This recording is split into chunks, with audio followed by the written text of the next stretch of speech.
Hello বন্ধুরা, good morning. তো তোমরা কেমন আছো? আশা করছি খুব ভালো আছো। আমিও তো খুব ভালো আছি। চলে এসেছি আরও একটা নতুন ব্লগ নিয়ে। তো দেখো, 2 শালিক কেন, তোমাদেরকে আমি 4 শালিক দেখিয়ে দিলাম বন্ধুরা। তো সকালবেলা দেখো কাজ বাজ সারা হয়ে গেছে, সংসারে স্নানটাও সেরে নিয়েছি, পুজো দেওয়া কমপ্লিট হয়ে গেছে। তো নতুন ঘরের দিকেই যাচ্ছি। নতুন ঘরে প্রবেশ করার দিন কাছাকাছি চলেই এসছে, বেশি দিন আর বাকি নেই। তো ঘরের গেটটা খুললাম, তারপরে দেখো ঘরে কিন্তু কিছু কিছু জিনিসপত্র কিন্তু ঢোকানো হয়ে গেছে। তো কালকেই আর এদিকে কিন্তু একটা তুলসী মঞ্চ করা হয়েছে দেখো। তো ঘর পুজোর দিন তুলসী মঞ্চটাও পুজো করে নেব। তো আমার বাবাকে দিয়েই করিয়ে নিয়েছিলাম তুলসী মঞ্চটা, বাইরের মিস্ত্রি দিয়ে করায়নি। এইখানটাও রাবঢালাইটা পুরো কমপ্লিট হয়ে গেছে। আর মনসা গাছটা টবে করে নিয়ে এই সাইডটার মধ্যে রেখে দেবো। তো চলো ঘরে কী কী জিনিসপত্র ঢুকিয়েছি তোমাদেরকে দেখায়। দেখো বন্ধুরা, এই যে লাইটটা জ্বেলে নিলাম। এবার ঘরের মধ্যে যাচ্ছি।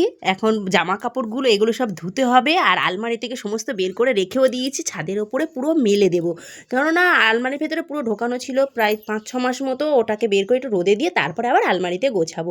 এদিকে দেখো খাট পাতাও কমপ্লিট হয়ে গেছে, এখানে আলমারিও নিয়ে আসা হয়ে গেছে, আর এদিকে শোকেসও নিয়ে আসা হয়ে গেছে। আর ঘরটাকে একটু জাস্ট চেঞ্জ করে নিলাম, মানে খাটটা যেইভাবে ছিল সেটাকে অন্যভাবে ঘুরিয়ে এটাকে এরকম করে রেখে দিলাম। আর তারপরে ছেলের ঘরেও কিন্তু আমাদের জিনিস ঢোকানো হয়ে গেছে। দাঁড়াও তোমাদেরকে দেখাচ্ছি একটু পরে, দাঁড়াও। আর এদিকে দেখো ঘরটা কেমন লাগছে, পুরো সাজালে তো আরও একটু ভালো লাগবে, তাই না? তো চলো দেখতে থাকো। এবার ছেলের ঘরে চলে এসেছে শোকেস, আর এইদিকে কিন্তু ছেলের ঘরে খাটটা কিন্তু আসবে আজকের। তো খাটটা আসবে বলা আছে, দোকানে পয়সা টয়সা দিয়ে সমস্ত কিছু করা আছে, আজকের খাটটা চলে আসবে বলেছে। তো দেখো ছেলের খাটটা চলেও এসছে, আর লোকে কিন্তু লাগাচ্ছে। আর জামা কাপড়গুলো রোদে দিয়ে খাটের ওপরে সব কাঁড়ি করে রেখে দিয়েছি। আর এইদিকে ছেলের ট্রফিগুলো দেখো, বলছে মা সুন্দর করে আমার শোকেসের মাথায় তুমি সাজিয়ে রেখে দেবে। তো দেখো সব ট্রফিগুলো কিন্তু ও সুন্দর করে সাজিয়ে নিয়েছে। তো এখানে পেপার পেতে আর মুছে গুছিয়ে রাখবো।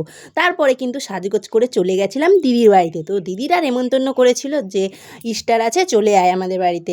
তো ইস্টারের দিদিরা খাওয়া দাওয়া করায়, তো দিদির বাড়ি চলে গিয়েছিলাম। তো আমরা চলে এসেছি, ছেলে আর এইদিকে কিন্তু আমার জায়ের মেয়ে মিষ্টি ও চলে গেছিলো। তো মা কিন্তু মিষ্টিকে খাইয়ে দিচ্ছে, আর দিদি এদিকে কিন্তু খাবার দিচ্ছে, রেডি করছে, স্ল্যাট কাটছে। আর ছেলেও খেতে বসে গেছে। ওরা খাওয়া দাওয়া করানোর পর আমরা খাবো। তারপরে খাওয়া দাওয়া শেষ করে কিন্তু আমরা বেড়াতে চলে গেছি। তো আমি, দিদি আর এইদিকে বরমশাই, 3 জনে যাচ্ছি। আর একটা গাড়িতেও নন্দাই, ননদের শাশুড়ি মা, আরও বাচ্চা কাচ্চা আছে, ওদেরকে নিয়ে বসেছে। তো দিদি কিন্তু তরমুজ খেতে খেতেই পুরো বেরিয়ে পড়েছে। তো আমি খেয়ে দিয়েই নিয়েছি। তো বন্ধুরা আজকের ভিডিওটা এই পর্যন্ত। কেমন লাগলো অবশ্যই কমেন্ট করে জানিয়ে। তো আজকের মতো টাটা, বাই বাই।